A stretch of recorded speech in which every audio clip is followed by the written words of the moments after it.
What's up, guys? Welcome back to Fight Picks with the Pros. My name is Garrett Marchesano, and I'm joined by my co-host, as always, Chris Holds It Down Holdsworth. Today, we're going to review a few MMA current topics, and then we're going to jump into our fight picks for the upcoming UFC Fight Night, Miesha Tate versus Ketlen Viera in the main event. Let's go. Let's go. Introducing Fight Picks with the Pros. Brought to you by FanDuel. All right, first topic we want to chat about is a recap of last weekend. Some amazing fights. Let's jump into first our very own Team Alpha Males. Yang Sedong gets the KO win. Chris, what was your reaction? I know you were watching the fight when he got that KO. Yeah, Song looked phenomenal that fight, and I knew that was going to be, a tough opponent. The guy was like 17-2 or something like that, and he moved down from featherweight. And he finished some good guys, and he had some good skills. I saw him finish people on the feet and on the ground. Yeah. So I was like, all right, Song really needs to go to work this fight. He can't just stay back and kind of wait like he's done in previous fights. Yeah. And the first round, I felt like Song's opponent was kind of playing it safe. Song won that first round, but it was close. But then as soon as the other guy started opening up, gave Song those opportunities to land those good shots. Yeah. He landed that left high kick with the straight right on the way down. And it was like blocked a little bit, but it didn't matter still. Yeah, man. When those head kicks, even if they're blocked, it's the impact. Yeah. Like if you kick me as hard as you can and I have my hand here, it's gonna rattle I'm still going to get rocked. Yeah. Okay? And if my hand's not there and it connects flush, then, that's probably like good night. Yeah. But just this, it just saves you just a little bit. Yeah, you need to dodge it. Yeah, for sure. So, great fight by Song. I was hoping he got the 50K, but he didn't. There was like 8 finishes that night. I know. So. Wild. Yeah, huge kudos to him. I like that he got that finisher mentality. When he saw that he was hurt, the guy was just trying to play it off. He went in for the finish. So, good to see him. I saw him today, walked by, and just gave him some kudos. Got the dub. The speech barrier's there, but he knows knuckles, so we're all good. So that was awesome. The other one I got to bring off, Chaos Williams. Dude. This was a great fight because Quiesa, Carmel Thunder, I've been watching him for a long time. He's a great MMA fighter, and he's been on a skid. This is 2 losses in a row. And Chaos, it was kind of like, I think it was a pretty even fight. If anything, Chaos was losing the fight. But with the type of power that he has, that just shows you it only takes one mistake, Carmel Thunder kind of overshot on his right hook, left hook, and tried to come back and finish his combination. And it wasn't the right decision because then he took that shot. So what'd you think about Chaos getting that KO? It was a come behind victory. Yeah. I felt like he was getting tagged up and pieced apart by the Carmel Thunder. And I was like, man, Chaos is not really putting anything together. But Chaos being Chaos landed one of those big KOs that he's known for. Yeah. And we've talked about both of these guys previously on the shows before. Yep. And it was a bad matchup for Chaos. I forget the first name of Carmel Thunder. I'm just calling him by his nickname. I know. I was just I'll come back to me. Yeah. But anyways, he was doing a great job just going low and high, leg kicks. He was mixing all his strikes up. And, Chaos Williams couldn't really find an opening until, he landed that big shot. So, and when he lands a big shot, it's usually good night. Yeah, so that was a huge win. And, of course, he's great in the press with his suit on, calling his next shot. And I missed that. I missed his big line. You can tell he was prepping for it. He studied it. He said it in front of his wife a few times. He's like, what was it? Let me think about it. If you're sleeping on me, you're going to be woken up by the doctor. Or something like that. Or don't sleep on me or you'll be waking up from the doctor. Whatever the hell. We'll throw it up on the screen. But he's got a great personality, so it's good to see him get a win and grow in the UFC. So last one we'll talk about. We'll move on. We got to mention Max Holloway, the vet, coming in, getting the decision win. But it wasn't easy. Yair Rodriguez is coming in with some – he had this uppercut elbow that landed flush. I got to tell you that Max has a freaking granite chin because he took some crazy shots, head kicks, taking shots to the body. And, Yair said he's going to be moving forward on Max, and it's different when you're in there with him. Max was just bringing the pressure the whole fight. And, of course, he got his, awkward boxing off, and he's just – seems like people just can't time Max enough because he does that pitter-patter, then the heavy, then the soft, then the heavy with the left, and the soft with the right, and it just confuses guys, and he just started picking Yair apart. What was your thought on the fight overall? You know, a year is a hard puzzle to figure out, and he was doing a great job, kind of, you know, throwing those offbeat strikes, those offbeat elbows, those weird angles of strikes that were finding their home. Yeah. But like you said, like Max just kept coming forward. He kept walking through some of Yair's biggest shots, I was like, holy, you know, like I couldn't believe it either. Yeah. But I started to think about, I was like, maybe, you know, Max not sparring anymore, like, you know, is saving his brain for the actual fight. And I think sometimes some of these guys, like, you know, they spar so much, they spar so hard getting ready for a fight. Just imagine, because I used to do the same thing. You know, 8 weeks before a fight, you're sparring 2 or 3 times a week with some of the best guys in the gym. You know, by the time you take a week off, but if you took a lot of damage that fight, you know, one good shot might, you know, put you back on you know, that damage spot where you're like, man, why am I getting hit with this little small shot, but I feel rocked? It's because you've been taking so much damage the whole fight. Exactly. So I really, the way he's trained. Sorry about that. The way he's training now, as far as like not taking any shots. Yeah. I think it's so smart. It's so smart. As you can see, all his fights that, you know, he's taken this new approach of not taking all the damage leading up to fights. He's looked great. You know, he's rematched to, you know, Alex. I thought he won his fight against, you know, Calvin Kattar. You know, the 700 plus strikes that he had, and then this fight too. You know, learning how to adjust on the fly, because you have to adjust against a guy like Yair Rodriguez. Yeah, I agree. No, it's a great breakdown. And he kind of got some shit for it when he first announced that he's no longer going to spar. It kind of got the tough MMA community saying, "Why? We spar before fights, and you got to get ready for the fight."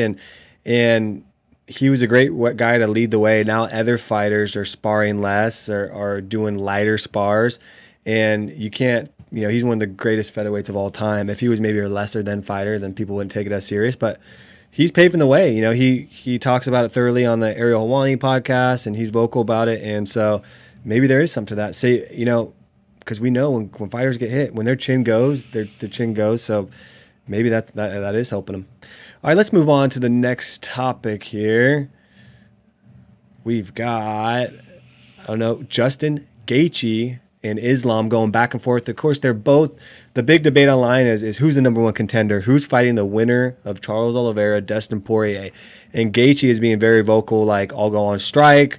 I won't talk to the UFC for 90 days if they don't book me for that championship fight. All these threats and bickering online. Then you got Khabib and Islam and that whole camp saying, you know, why do you deserve it? You've been finished 3 times in the UFC. Islam's on a 9-fight win streak. He's had 3 fights this year, all finishes. And so it's a good debate. On the other side, the UFC, I know they're thinking Gaethje versus champ will probably sell a lot better than Islam, unless Khabib can get in there and really hype up the fight. Islam's not the biggest hype guy. It'll be a great fight, whoever wins that, Dustin Oliveira versus Islam or Gaethje. I'd love to see, who wouldn't want to see Dustin and Gaethje get back at it, or with Oliveira.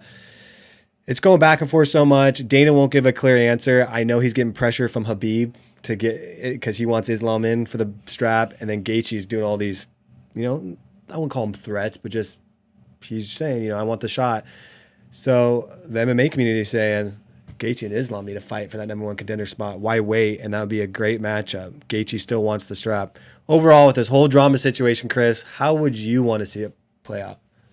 It's interesting because you got Justin, who just had that huge win, but then you have Islam, who's, you know, riding off a 9-fight win streak, 3 previous finishes. Yeah, tearing through people too. A little Khabib Jr. Yeah. You know, I feel like Islam deserves it. You know, Justin had his shot. Yes, Justin has probably a bigger fan base per se. You know, people like to see him fight, and you know he knows how to build a fight as far as the entertainment goes. So the UFC is always like weighing on that side of things. They want the entertainment, they want the money, they want to sell the fight. But on top of that, you can only go too far in that rabbit hole because you have to give it to the guys who deserve it. You know, it can't all be about entertainment. You know, the guys who talk all this shit, or the guy. It's got to be. It's the fight. It's the fight world. You know, we're trying to figure out who's the best fighter, who's the best martial artist, and the only way you can do that, if a guy's ran through 9 people and he's got 3 previous finishes, I think that guy deserves to get a title shot. I don't care about the politics or anything else. Let's see Justin and Islam. Yeah, I like think that. Justin didn't. He got whooped by Khabib. Yeah. Let's see what he can do against Islam. Yeah, it's similar fighter. Yeah. And yeah, what a better way to settle this, because we've got the championship fight coming up, and that's going to be a war. Those guys are going to need 3 or 4 months. I don't think you should sit and wait. And the UFC is going to pay the piper for this fight. If they, Justin's pissed because he wants a title shot. Like, that's what I want. That's what I want. He wants the recognition. He wants to bring the strap back for Trevor Whitman, he said publicly. And, he wants the money and notoriety to be a champ. Well, I bet the UFC is going to come in and say, Islam is going to be a huge fight. Let's make it a 5-round main event fight, and we'll give you an extra $200K to jump in and fight Islam first to make you happy. Right away, I think he would do it, and I bet they're even working on this fight right now. And the interesting scenario. One last thing I'll ask you on this, Chris, before we move on. We got the championship fight, Dustin Oliveira. We got these 2 top contenders, Gaethje, Islam. But we have this dark horse that I'm really high on, Dariush, sitting there in the ranks saying, I want a title shot too. I want to fight a top contender. And he's just been working, guys. His stand-up is so impressive. We already know what he can do on the ground. He is a sneaky dark horse in the division. Where do you see him matching up? Who do you see him matching up with next? And Gaethje's going public saying, Islam, fight Dariush. Islam, fight Dariush. That's what he's saying. Like, go fight him. I'm fighting for the strap next. He is the dark horse. He is the quiet guy that goes under the radar. And, that's kind of the problem when you have those type of fighters, is sometimes they get the opportunity. They don't get the opportunities, and they get passed up on these big fights because, like I just talked about before, like the UFC wants people who are gonna build fights and put on the entertainment, and actually sell a pay-per-view. Yep. And I don't think Dariush is going to be able to do that as well as like a Justin would, or Islam. Yeah. So that's always in the back of my mind when it comes to the UFC making big fights. It comes down to, is it going to make big money? Yeah, I agree. So yeah, it's unfortunate. We talk about the purity of MMA and the best fighting the best, and Dana's all about that. He says that repetitively. But once they're in the top, there is a little when you're weighing out the scale. Wow, Gaethje has his social media impressions are off the hook. He's a fan favorite. And you got Dariush. So it is how it is. Just business at the end of the day. But we're spoiled. The lightweight division is so freaking stacked. All right, let's leave that one there. Let's jump on. Last topic we'll bring up is Conor McGregor. He's always finds a way to get in the media. But this last one is Chael saying Conor is on the verge of being a little rich weirdo. And of course, in typical Chael way, they start going back and forth, and they're talking shit to each other, and it was gonna get grimy. And then they left it. Like Chael's like, just leave the room and get out of here, Conor. Like saying that, like arguing, get out of my room type thing. And then Conor responded back. He's like, I'll leave the tip on the table. And then to kind of like just say, let's not argue, because they're friends, they know each other, 2 biggest shit talkers in history. It was just kind of funny back and forth. But Conor is on the verge of being a rich little weirdo, and he's does all these wild things, wild antics. Of course, he always likes to bring up the topic that he's the best boxer in the UFC, talking trash to Max Holloway. He was pacing in front of the TV when they were doing when Bruce Buffer was announcing both of them. He was in front, they recorded himself with Bruce announcing. He's just pacing back and forth, watching the TV like he's about to fight one of them. And he's just, what is it, Chris? Explain to me a guy with $120 million in the bank, with over $100 million in assets. He is already the double champ in the UFC. He's 30 years old. He said he wants to fight till he's 40. He's still calling all these top guys. What's next for McGregor? I think we all want to know. Yeah. Right? We all want to know what's next for McGregor. I've always been a McGregor fan, even though, he might not have the best antics outside the cage, and I know he gets in a lot of drama. But as a fight fan, I'm a fan of McGregor. Yeah, and I think everybody who's like a true fight fan is a fan of McGregor. He's got a lot of good skills, and he's got the entertainment that backs him up. I think he's kind of in a weird spot right now with he doesn't need to fight, but he wants to fight. Yeah, and sometimes there's a different mentality in your mind, like when you need to fight because you need to make money. Like, is he losing the dog in him? You think the dog? I don't know. I don't know. But maybe, I think some people do lose that dog. Yeah. Because like I know when I don't have money in the bank account, like I got more ump in my step because I'm like, I got to go get this. Like, I got to go make something for myself. And I know when I do have money in the bank, I'm just like, you're feeling good, comfortable. Maybe I'll chill a little bit, So I think it's just a natural human, characteristic. Like, you get a little bit more comfortable. You don't want to work as hard. But I think he has still a bunch of motivation. He's got a lot of good coaches around him. And as you know, he's 30 years old in the prime of his athletic, career. He still wants to fight till he's 40, and I think he can still fight till he's 40 and be competitive. It's just, who is he going to fight? Where does he come in now since, the injuries and, where he stands? So it's going to be interesting to see, like, where exactly he fits in and what weight he wants to fight at. Yeah, he's up in there with the weight. He still says he is obsessed with fighting. It's the only thing he wants to do. He wants to train to fight. He wants to spar. He wants to box. He wants to make his body a fighter's body. And he's like, you got to respect that he just loves MMA. He's absolutely obsessed. And so I hope he wakes up on those silk sheets and still has that grind and dog in him like he did in the beginning, because he was just so fierce. Last question before we move on to our official fight picks for this weekend's card. For him, my question is, has the top five, he's a lightweight, former lightweight champ, has that top five outgrown Conor McGregor? And my thought with Islam, Gaethje, even Dariush, Dustin, Oliveira, I feel like all five of those guys, the top five guys, are favorites against Conor McGregor. It's kind of a sad thing how dominant he was, and now he's like, in my mind, the mixed martial arts world is getting ahead of him a little bit, whatever it may be.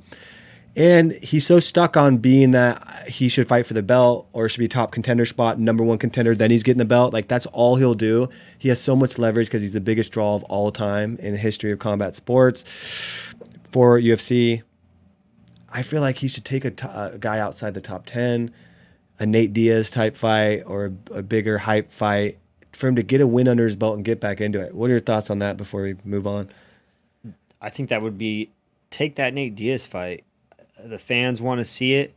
I think he's got good chances in that fight because, the first two fights were really close and, 1-1. Take that fight. I think all the fans want to see. It'll be a huge fight. And you get a win over Nate, that's a huge win, and then you got bragging rights because you're 2-1. Yeah, and he can say, "Give me a title shot," or jump. But he knows how tough of a fight it is, so maybe he's not looking for one of those type of fights right off the bat, off his leg surgery. Maybe he wants a little bit, more of a less of opponent. I know he's like obsessed with getting Dustin back too. So if Dustin loses, I think they'll set up that fight.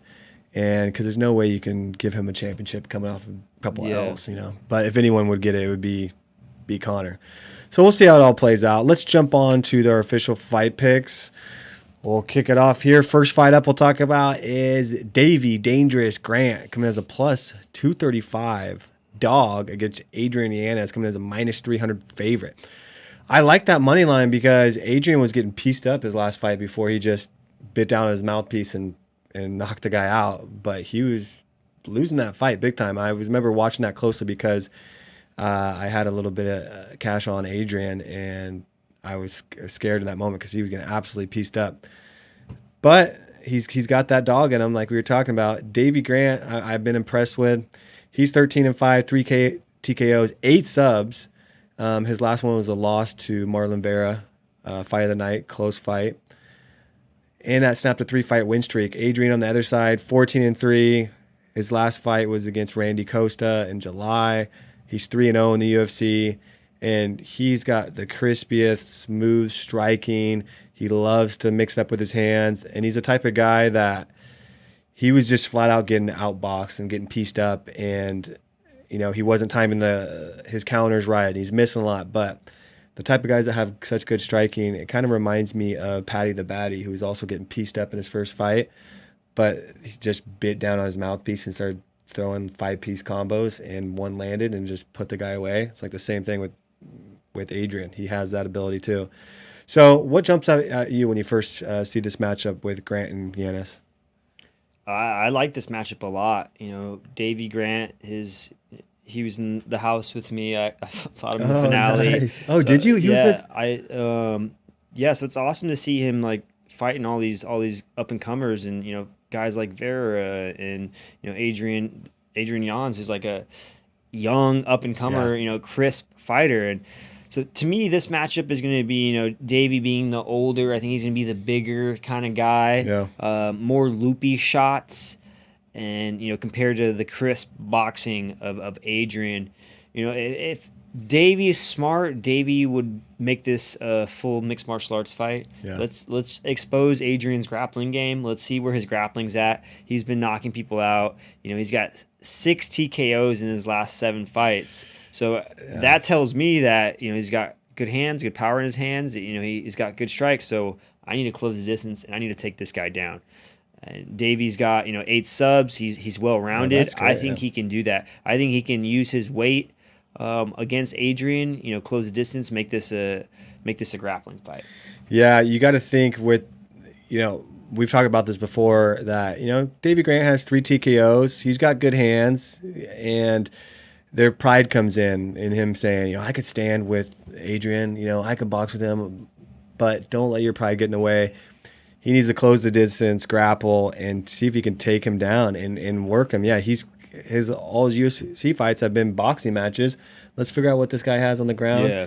And who knows, maybe he sneaks in a rear naked choke and gets that huge plus 1,000 upset. Like we've seen happen time and time again. And this is good competition for him. So, tough one to call. It's always the head and heart for me, but I'm going to say Adrian Yanez, and for my official fight pick, I'll say by TKO. Even though saying Grant has a chance, and I hope he goes for the submission route, I think Adrian's coming in with a lot of confidence. He wants to be the champion, and I think he's going to make a statement and get another TKO win.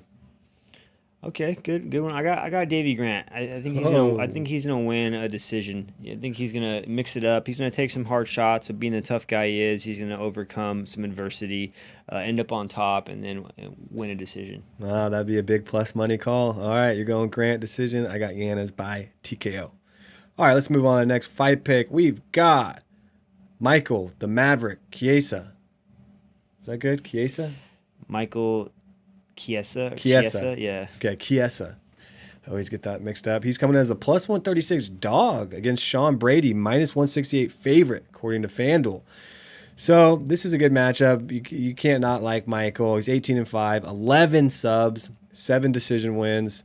His last one was a loss to Vicente Luque back in August. And, he was on a 4-fight win streak before. He was really pulling for a title shot. And he's a great all-around fighter. I got to watch him cage side in Abu Dhabi, and he's just like what does Cody call you sometimes? A wet blanket. He's like, once he's on you and has you on the ground, he was fighting Neil Magny when I watched him, and it was just like Neil kept on trying to get him off him, and he just couldn't get Michael off him. And he controlled the whole fight. Like, it was annoying to watch because he just couldn't get away from him, and every time he tried to get up or could shoot off his hips, he would scramble, and Michael would be right back on top of him. So he's got that opportunity to take him down. On the other side, Sean Brady, 14-0, 3 TKOs, 4 subs. This guy's an absolute brute. 4-0 in the UFC, 100% takedown defense. That's only in 4 fights. So Sean Brady's going to come in to get the KO, and they got to be high on this guy. Even the odds makers are picking him to beat Michael. So that's pretty bold with the kind of experience Michael Chiesa has. So what are your thoughts? I know you're familiar with Michael. Tell me a little bit about Michael and your experience kind of communicating with him, and then what his strategy will be coming into this matchup. Yeah, I really like Chiesa. We go back all the way to when Uriah was the coach of The Ultimate Fighter. Oh, yeah. I think it was season 13 or 14, against Dominic Cruz, which was the longest tough live season ever. I think it was like 13 weeks compared to like 6 or 7 that it was for me. Yeah, he's a great personality, 11 subs, so he's a grappler. I was looking, I was like, man, he's never had a TKO or a KO. I thought he did. But I think he's got my type of style, like where he'll rock you and then jump on a submission. Yeah, you're right. Yeah. You're right. So I really like that about him. And him moving up to 170, I feel like he's been able to fully work into his frame and not cut as much weight and not worry about that as much, and then show his true potential. So, he got caught with that Darce choke, I think, in the last fight. And if I remember, I forget what happened right before that, but it was a pretty intense fight. Like, he had Luque in a bad position, I think. I think he had Luque's back, and Luque ended up getting out. And he choked, and he submitted him. Yeah. So that was crazy. He's going to have the reach advantage for Sean Brady, but, Sean coming out of a Renzo Gracie affiliate in Philly, 14-0. This guy's coming with a lot of confidence. Yeah. Coming from, a Renzo Gracie affiliate, he's going to have the grappling game. I don't know too much if he's got wrestling, but, I think Quiesa being the vet, having as many fights as he's had in the UFC, fighting as many veterans as he had, Condit, RDA, Magny, I think he's going to be a handful for Sean Brady. He's going to be able to use his full mixed martial arts game and use his experience to, dictate where the fight goes and come out on top. I'm gonna say he's gonna submit Brady. Oh, gets the submission, stops the hype. It is a really close. Really odds makers are saying this is pretty even money line, just edge on Sean Brady. I like that pick. If I jump into my official fight pick, I think he's gonna smother Sean Brady striking. They're gonna have some grappling battles on the ground because, just like you said, coming from Renzo Gracie, he's gonna have some jiu-jitsu himself. But Michael's got this mix of wrestling, jiu-jitsu, and natural ability to stay on top and win scrambles. And Neil Magny is a big-ass, strong dude for the division. And the way he just controlled him was I definitely noted that in my mind. So I know Sean Brady's a strong guy, but there's different when the guy knows how to control your hips and swipe away your hands, and it's just a frustrating thing. So I think Michael's going to frustrate him. He's going to control him a lot on the ground. He's going to be crafty on the feet. And I'm going to say he's going to squeak out a decision win for Michael. Yeah, I got a decision. I got a decision win, or he's going to wear him out and get a late finish, late submission sub in the third round. I can see that too. All right, let's move on to our early preview. We've had previewed this a few times now over the past few months, but as it gets closer and more drama's building, the lines are changing. And so let's talk about it briefly again. We've got the crazy lightweight matchup coming up. Charles Oliveira coming in as the plus 130 dog now versus Dustin the Diamond Poirier's minus 154 favorite. So pretty close lines on this fight. It's the, in the MMA space, I guess Charles Oliveira, we still call him a grappler, even though he left hook KO'd Michael Chandler. He's got hands too. 9 straight wins, 31-8. He went on a big skid at one time in his career, and a lot of people counted him out. Now he's one of the most dominant MMA fighters in the game. And you got Dustin Porier on the other side, 28-6, 14 TKOs. He loves to scrap. His boxing just seems to get better every fight. And of course, he's absolutely blown up since he knocked out Conor McGregor in Abu Dhabi. And we all know Dustin and what he brings to the table. The kind of silent but deadly guy is Charles Oliveira, which everyone knows is a champ. But I still feel like the average fan doesn't know too much about his game and what he brings to the table and how dominant he actually is. So, and he's a finisher. Of his 31 wins, he has 28 finishes, 19 subs, 9 TKOs. And he's got power in his hands. A lot of people take away from his striking, but he's obviously knows how to finish. So for this matchup, one of the biggest matchups of the year, so much implications on what happens if Dustin wins or he loses or Charles wins. It's going to really mix up the UFC. When you first look at this matchup and these stats, what pops out at you, Chris? Epic battle between two savages and two champions.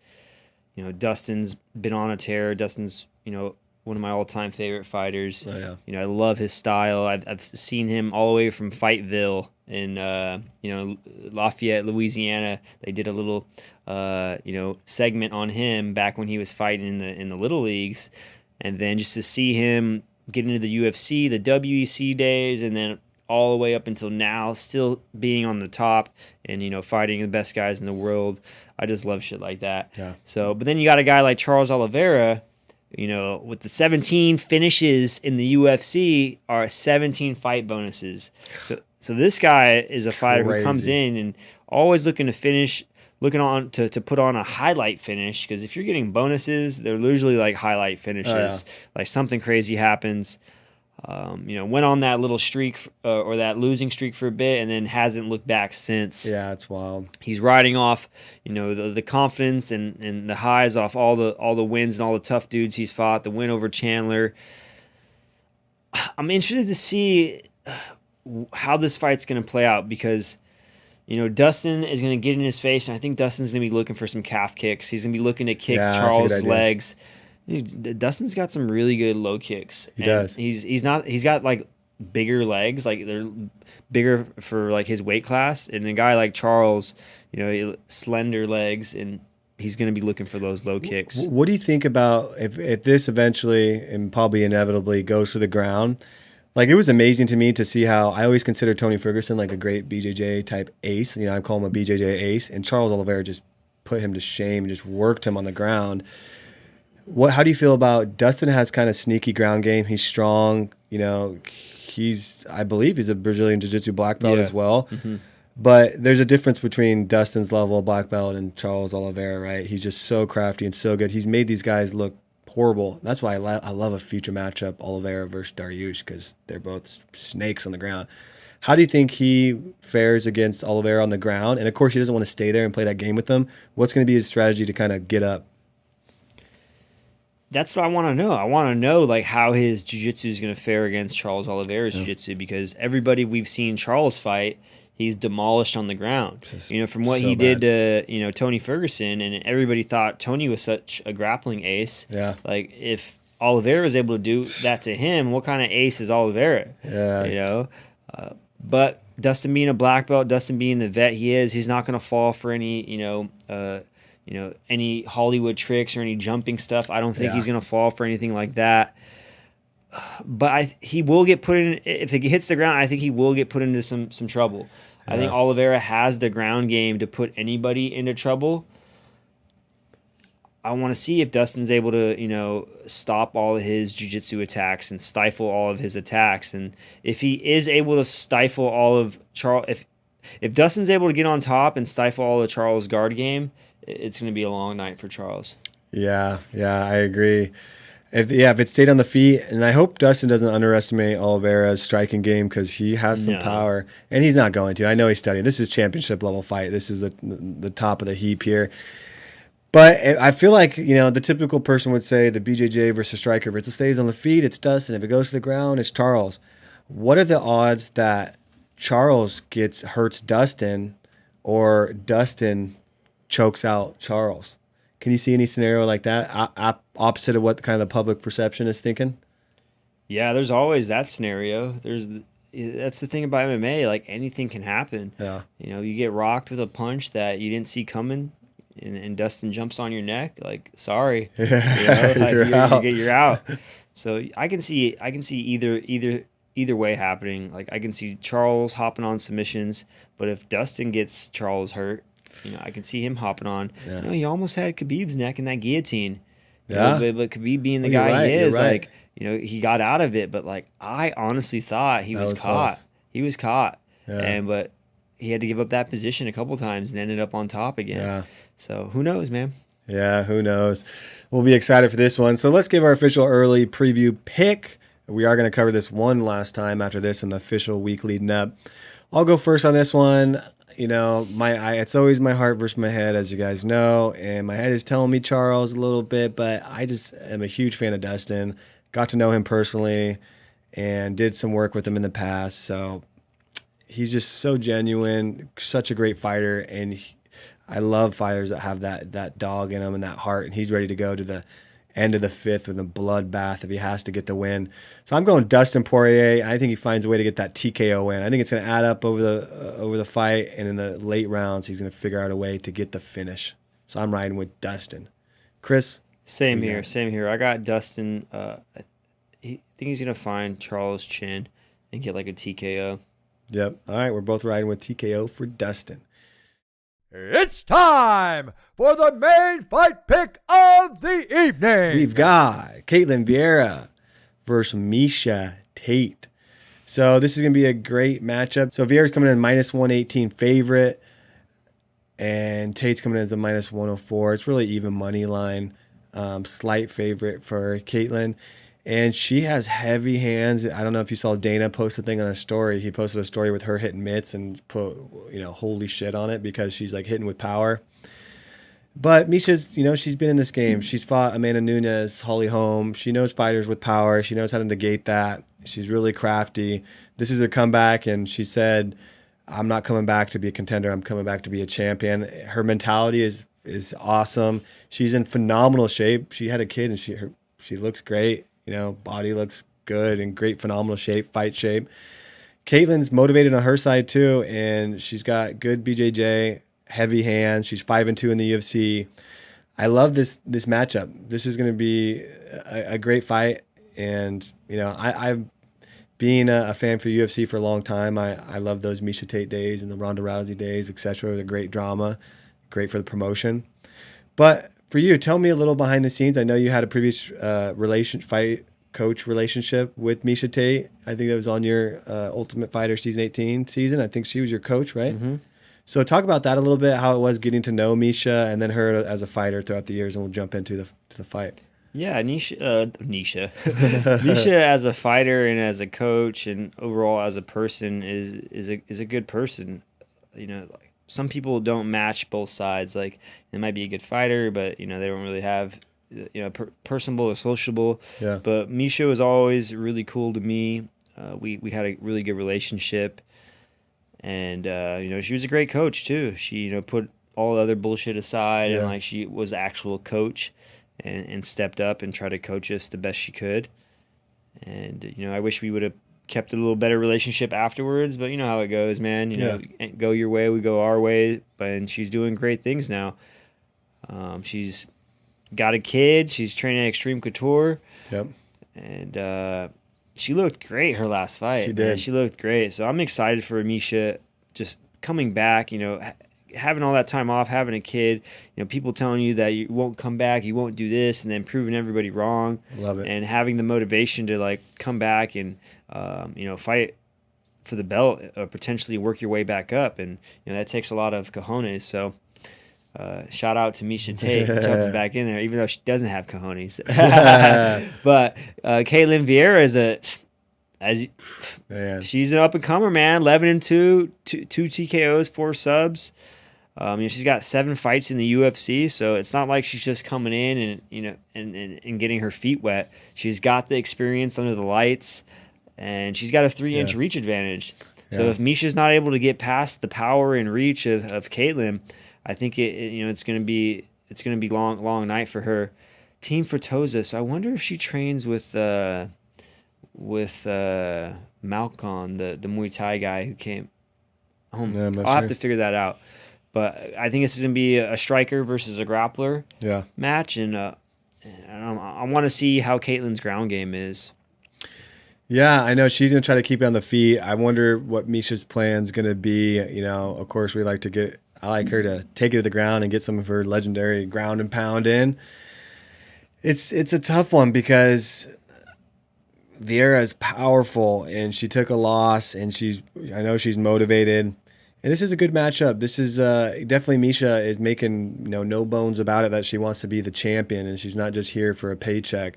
And I love that. So this is a scary matchup for her, and I know that she's saying, "Who do I have to fight? Who do I have to beat to get a shot at the belt?"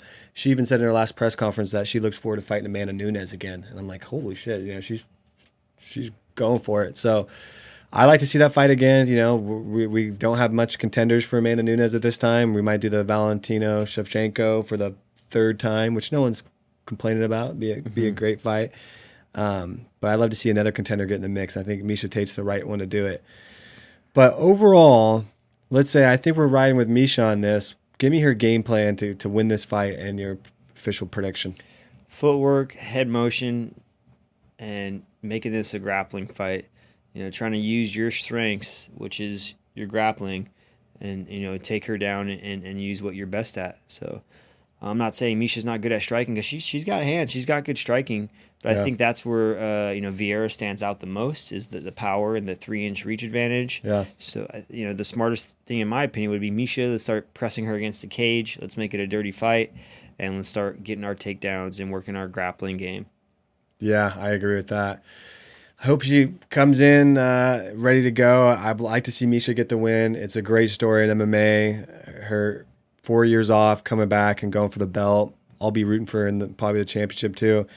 I'll be scared for her with Nunes in there, but it'll be a fun matchup, and she's ready. She's taking this seriously. She says she's never been so invested into her training, into her meal prep, and all of her coaches.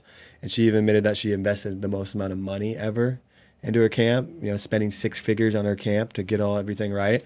So she's serious as hell, and she's got to take it serious with someone like Ketlen Viera, who's coming in to KO you. Yeah. With new power that she's kind of finding in her hand. So I look forward to the fight. I'm going with Miesha Tate, of course, on this one. I think it's going to be back and forth. I think Misha's going to get rocked a few times, to be honest, and find her way out of it with good scrambles and go to her wrestling. I don't think she's going to finish Vieira. Vieira has been finished on her feet. But I think it's going to go to decision. So I'm going Miesha Tate, even though it's a 5-round bout, by decision. I got you on the same one. I think Misha's going to win 5-round decision. I like it. I'm riding with Misha by decision. Chris is following suit. We got Misha by decision. That'll be a wrap today, guys. Thank you for watching Fight Picks with the Pros. Please don't forget to like this video, subscribe, and really appreciate all you guys out there in podcast land. We're going to keep pushing this weekly podcast every week for you guys. We'll see you next time. See you guys. Hello, everyone. Bruce Buffer here. Thank you for watching the MMA Surge YouTube channel. We hope you enjoyed this video. Don't forget to subscribe and get notified when we upload next.